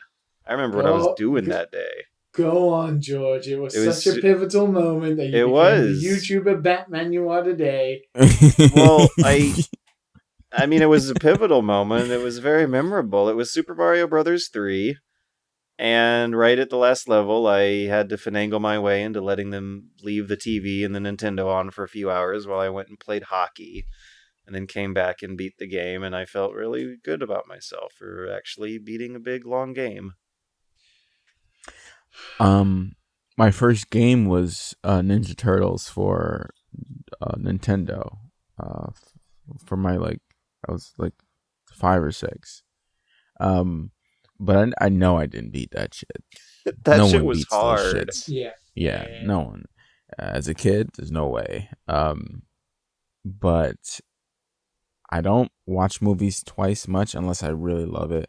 and I don't beat games twice unless I really love it, like Hollow Knight. Super Mario World is my first completed game, I believe. If I were to think back, and I did complete it multiple times with friends. I bet it's a lot of and Marios siblings. Yeah, across all I the imagine people in so. the world. Yeah, what's Yeah, those were like the entry? the games to play back Well, then. they were the games that existed as well, right? And they were Yeah, regularly it's true. available. Very true. Well, yeah, that weren't like stupid hard. Yeah. Like Yeah, there was a checkpoint system in Super Mario World where in other games, literally you die, you have to restart from the beginning. Mario Yeah. 3 was one The of those. Contras. Yeah.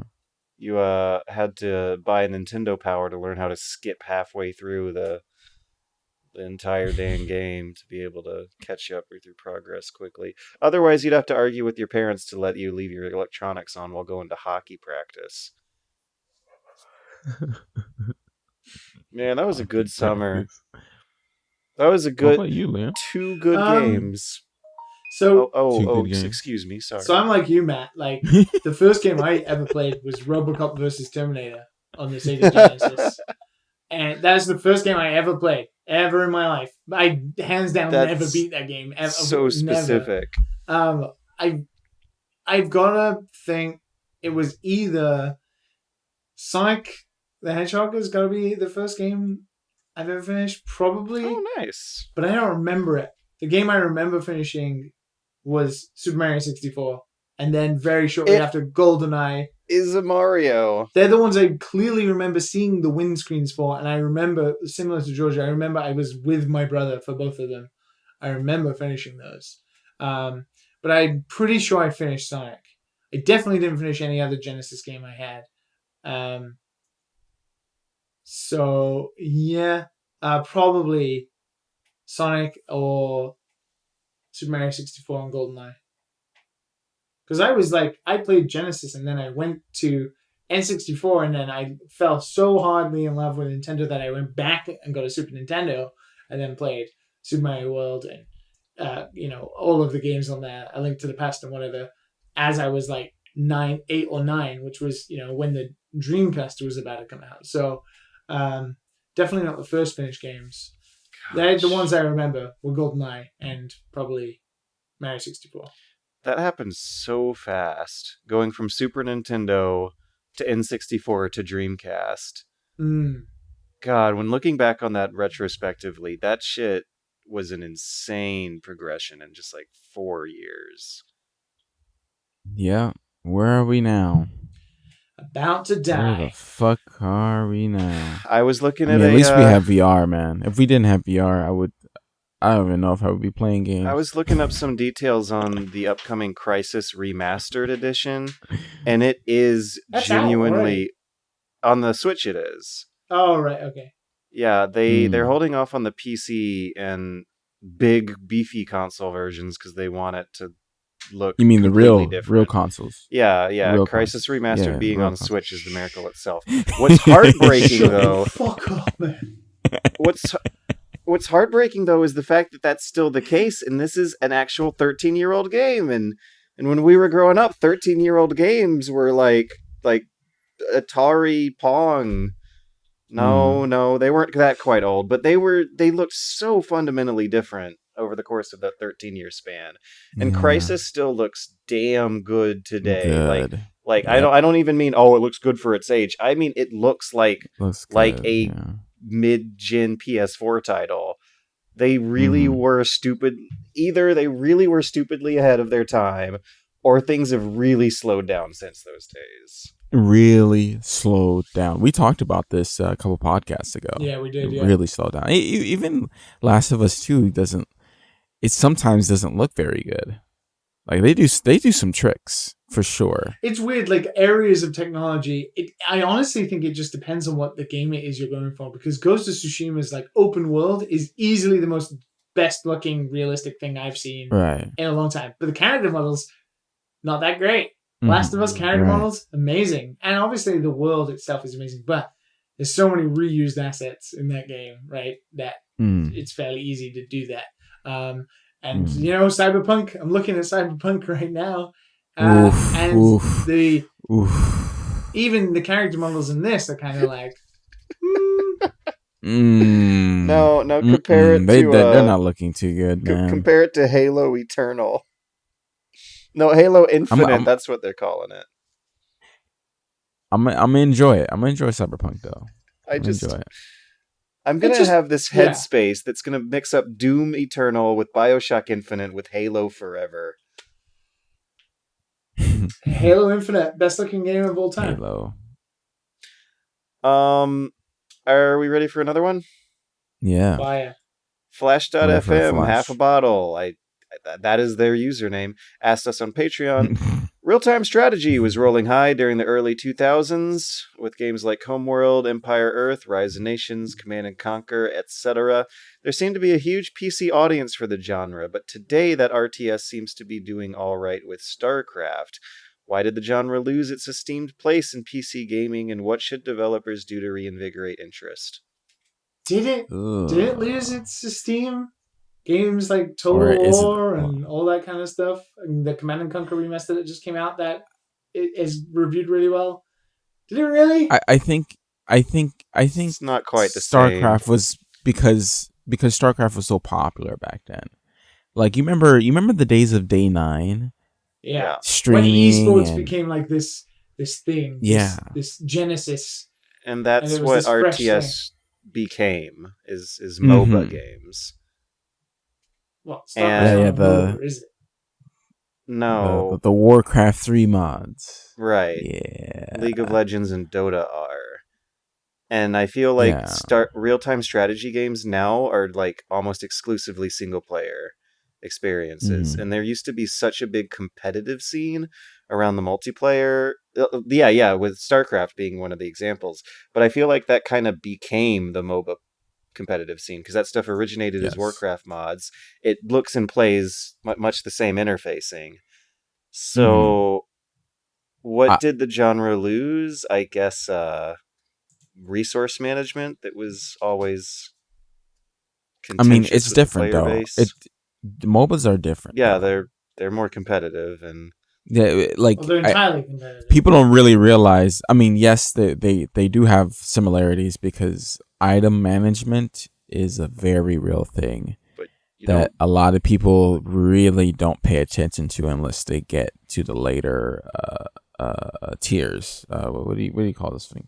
Fucking things. Leagues, right? Leagues.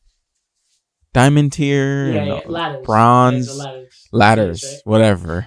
Yeah. But I still think like maybe it's just like people have kind of moved on too as well to like More accessible genres. more MOBAs are more accessible stuff. accessible than RTSs. Yeah. I wonder Yeah. if one of the reasons that happened is because a lot of the creative potential might have just been filled up, although I don't want to say it. Like, I'm looking at the best RTS games of 2018 on Google, and Frostpunk's on the list, but have you guys heard of Ancestors Legacy or Zero AD? No. AI War 2? There's Total War, and then a lot of What about names I Civ? don't recognize. What about Civ though? Civ's not real time, though.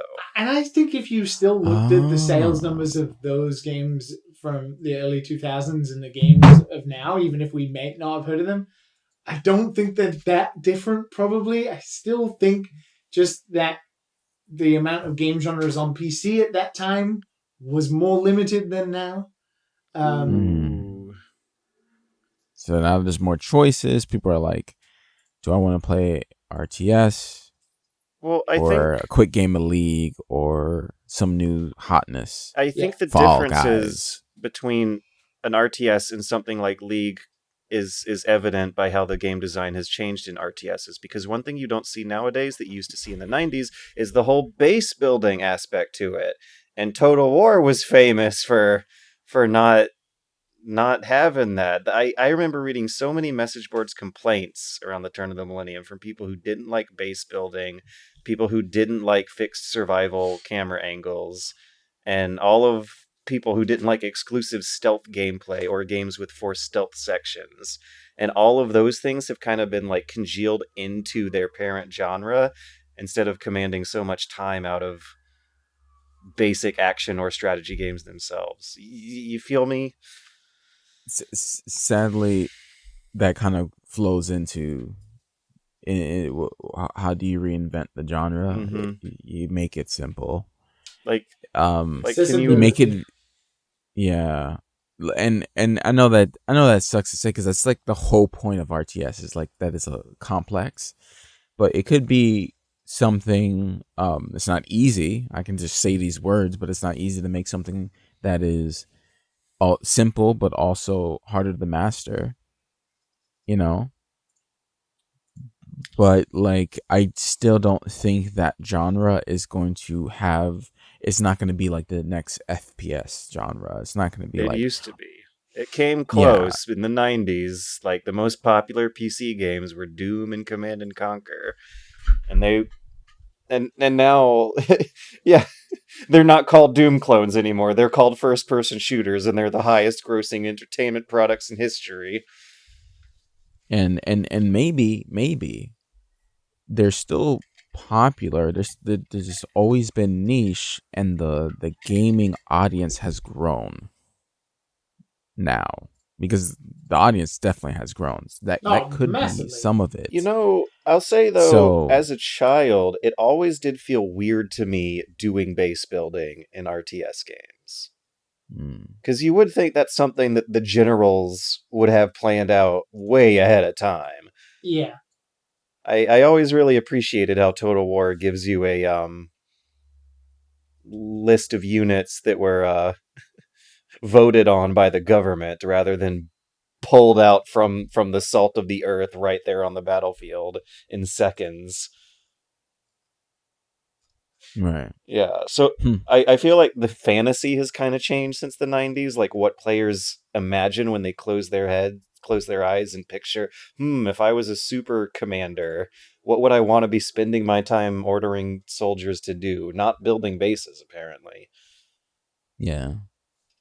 Yeah. I do every like couple years install Age of Empires 2 though, and Rise of Nations. Just to get that feel out. But after like 2 games, I'm like good. Like I'm good for another 2 years. I just can't Like I believe reminisce on those days. Those days were fun. Those days how were fucking fun. how mainstream Age of Empires was and how Yeah. niche these names are nowadays. Best RTS games of 2019. First on the list is Total War 3 Kingdoms, which we all, I'm sure, have known and heard plenty about. Second on the list is Age of Empires 2 Remastered, which we all know and heard plenty about. Third on the list is Battlefield Gothic Armada. That's That's some a Games a Workshop GDC property. booth. Uh, So, there's a Anno 1800 had a release that year. The Anno series, I guess, is moderately popular, but not a it's pretty household popular, name. yeah. Um, More so than most RTSs. there was Imperator Rome. Tropico 6 came out. Yeah, a lot of like mid tier. So it just feels like such a smaller world than when Command and Conquer and Age of Empires were installed on the school computers. Yeah. Times have changed. Times have definitely changed. The genre's still there, but in smaller numbers and more congealed, mass marketable, genre mixing forms. Vodrum asked by the inbox, what do you three think of the resurgence of old school FPS games? Titles like Dusk and Medieval leading the way, with others like Iron Maiden also being worth mentioned. And CRPGs are doing it too, with Tyranny, Disco Elysium, and Larian's Divinity Original Sin games being the best examples. Love the podcast. Hope Patreon goes well for you, and thanks for all the hours you've helped me kill during night shifts. Ooh, Thanks, nice. man. No worries. And nostalgia cycle continues on. Yeah, I'm a little worried it might die with the boomers. Like those games, Yeah. like Unreal Tournament and those types of games, fast moving shooters, they got replaced by competitive arcade shooters like Twitch Call of Duty shooters, and yeah. stuff. But that Yeah. fun, that gameplay loop, it wasn't that those games were not fun. It just changed, and now people are realizing, especially indie developers, that nobody's making those type of games anymore. But they never stopped being fun. So Let's do it again. But now there's a lot of them, right? Like New Blood, Dave Oshiere's studio, they're doing a lot of those types of games. Dusk, and there was another one I saw today that looked insane. I can't remember what it was called, but there's a lot of them coming now. And if you like those types of games, it's a pretty good time to be playing games. Just don't expect it to last forever. Mhm. Yeah, the nostalgia cycle.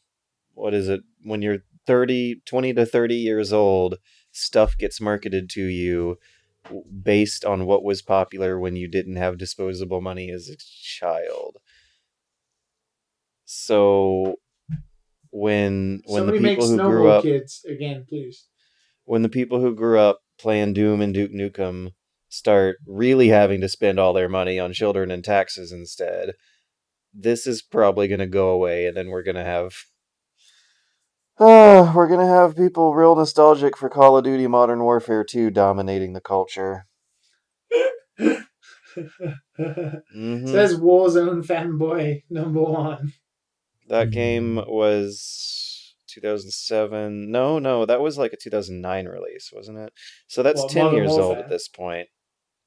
In 8 years, Modern Warfare 2 can drive, and that's around the time we should start seeing... I mean, we already saw remasters of Modern Warfare anyway.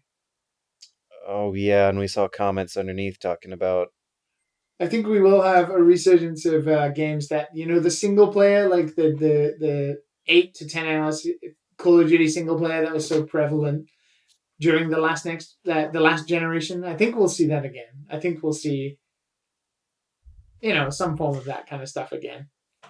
I wonder, like, the premium Sony exclusives have all sold very well, but I do wonder if the mainstream consumer is ready to go back to an 8-hour campaign for their single-player adventures.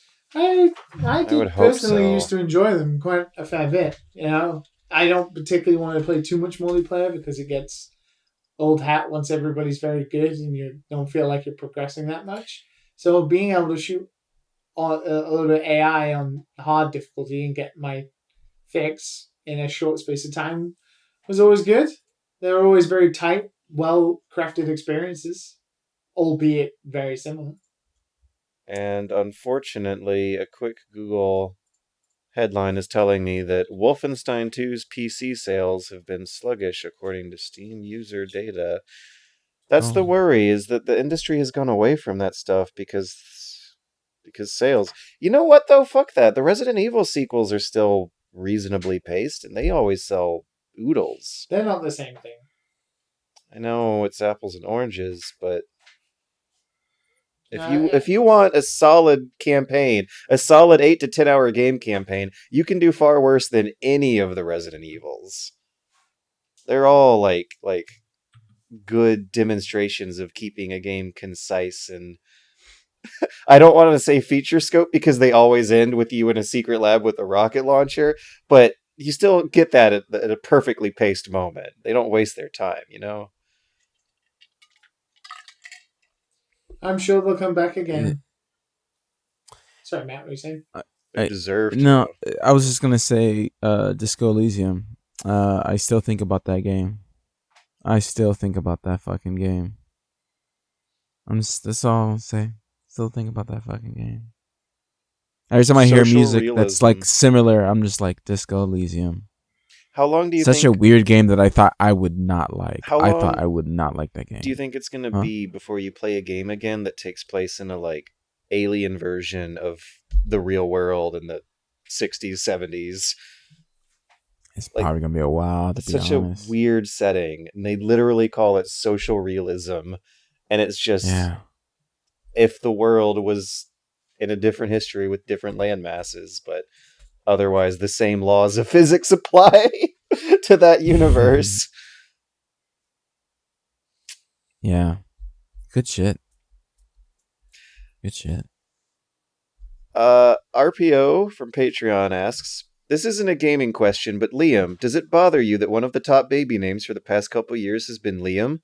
That by the time you're in your 50s, your name will be the face of the generation that comes after the Zoomers?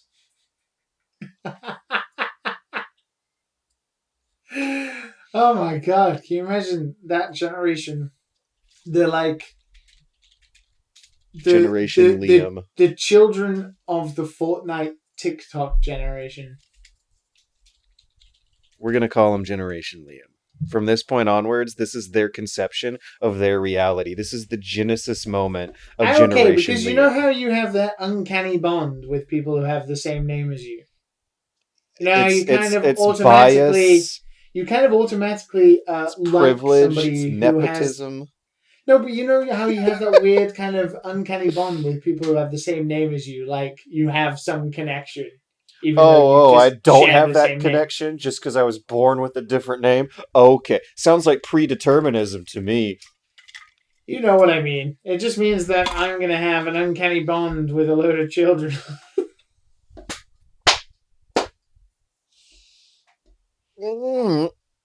I hope that what you mean is not what I think you mean, but I do know what you mean. We just share something, okay? We share something that is deep inside of us. You gotta stop. A name. Ooh, deep. Yeah, we're gonna get taken offline by Nintendo. They're gonna issue a cease and desist from something like 3 episodes ago because of that you just said right here, right now. Well, we just share the same name. Let me clarify. The uncanny bond exists within all of us. And I'm just hoping that you never get faced with the day where you're like, do I want to hire this underqualified candidate named Liam? Or do I want to hire this overqualified candidate named George? Jorg? I know which one I'd be going for. Jorg. Liam, you hired. Fuck off. Get in here, Liam, with all the other Liams. It's just Liam's from here on out, isn't it? It is weird. It is. When I grew up, I was the only Liam, for sure. Well, nowadays there's Liam Neeson, and I think, I love you and everything, but I think he might actually have more to do with this. I don't know. No, they're probably be like, oh man, that one guy from Rockstar. Yeah. Oh man, that one guy from Scrappers. Yeah. That's who I want to name my male baby after. And he's Irish Liam. He should be William, technically. So that's what that means. Yeah, William Liam derives from William via Irish. I just realized that William is Liam with Will attached. My God. Get with the Generation Liam program. Holy shit. You just fucking broke my mind. William. And the future. And if you also would like to break the future, then continue to listen to more episodes of our OK podcast. Come join the Patreon Discord that houses the future generation leader. And we can share an uncanny bond. And Batlord, the favorite game that I suck ass at is MOBA games, League of Legends. That's. I wish I was better. I wish I was good. It's a short question. I thought I would toss it in there. I wish I was good at games. You need to play more. It's true. It's true. I don't think Stop making them and play. I don't think I'm good at Hunt Showdown anymore. I'm That's like because losing. You barely slept. I'm losing. I'll carry you, George. I'll carry you if you want. Well, like you've seen it, Matt. Like I used to do better when, like, on the first 2 weeks, and this past week I haven't been doing so hot. And yeah, man, we had some good fucking games. Really stringing me out, and I don't want to go to bed until I have that one good round. Go to sleep, maybe we can make you have a good round pretty easy, man. Let's go. Maybe I just don't do it because I don't want to go to bed, and maybe I don't want to face responsibilities and face my fears and the consequences of my actions. So, thank you for listening.